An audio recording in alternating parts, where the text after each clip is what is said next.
آیت اللہ مرشی نجفی اس دعا کو جو گزارش کرنا چاہ رہا تھا وہ روزانہ واجب نماز کے قنوت میں پڑھتے تھے.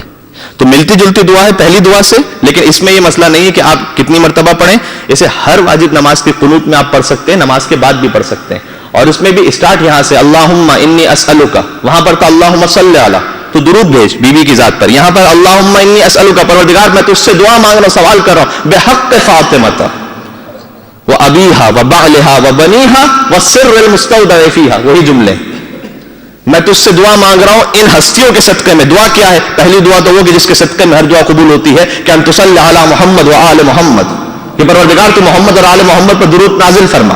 اور پھر دوسری دعا کہ جو اپنے حق میں وان تفعل بی ما انت اہلو ولا تفعل بی ما انا اہلو, آسان اس کے جملے ہیں. اور پروردگار ان ہستیوں پر درود کے بعد میری دعا یہ ہے کہ میرے ساتھ ہر معاملے میں وہ سلوک فرما کہ جس کا تو اہل ہے, اور وہ سلوک نہ فرما کہ جس کا میں اہل ہوں. یہ آیت اللہ مرشی نجفی روزانہ نماز کے قنوت میں پڑھا کرتے تھے.